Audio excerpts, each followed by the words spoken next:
To all of my fellow brothers and sisters, peace be with you in the name of the Lord Jesus Christ. My name is Ben, and I welcome you to the Restored Ephraim Publications channel. Today we're going to continue my series that I call Understanding Mormon Theology, where we will talk about aspects of beliefs of the church. There's a lot of information out there, and a lot of information is misunderstanding or false.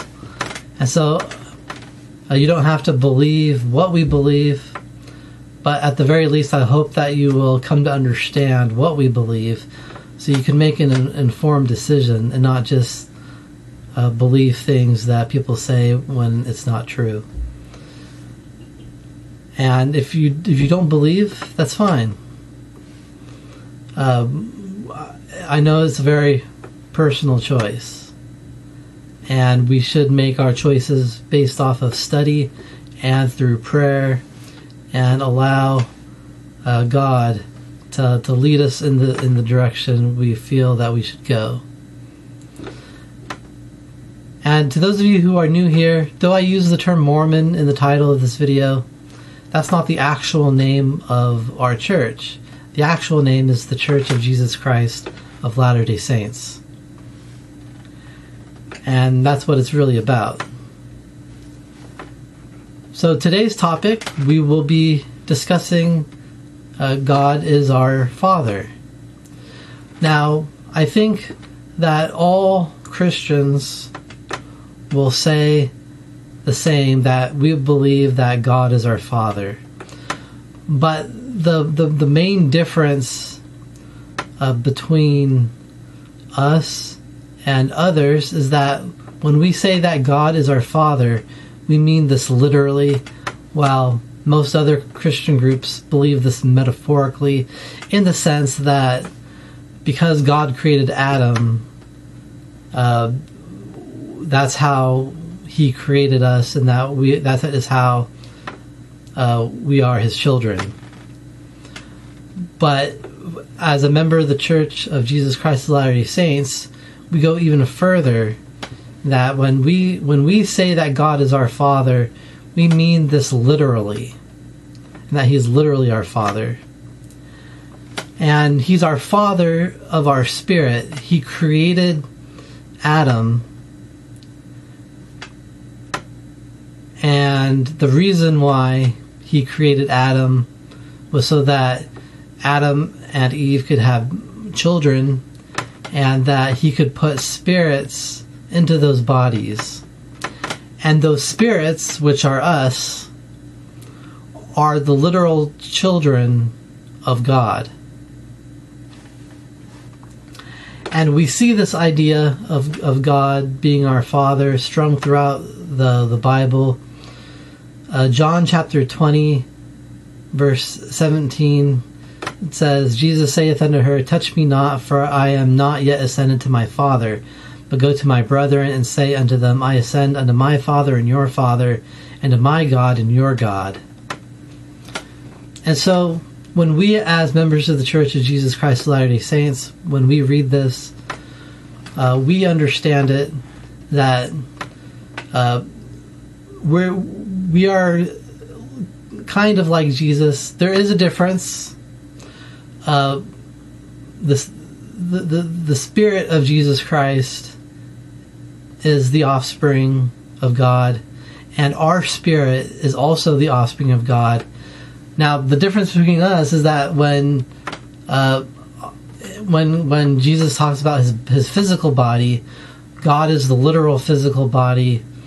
I mean, God is the literal father of Jesus' physical body, but God is not the literal father of our physical body, but he is the father of our spirit body. And our spirit body lived with God, and then God took our spirit body and put it into a physical body that is a descendant of Adam, whom God formed out of the earth. And so God is both our Father and the Father of Jesus Christ, spiritually. But with Jesus, it's a physical fatherhood as well. Jesus Christ also says in Matthew chapter 5 verse 16, he says, let your light so shine before men that they may see your good works and glorify your Father which is in heaven. And so again, we see this idea that we have a Father in heaven and that he's our Father. And again, members of the Church of Jesus Christ of Latter-day Saints would view that literally, that our spirit is literally a son or daughter of our Heavenly Father.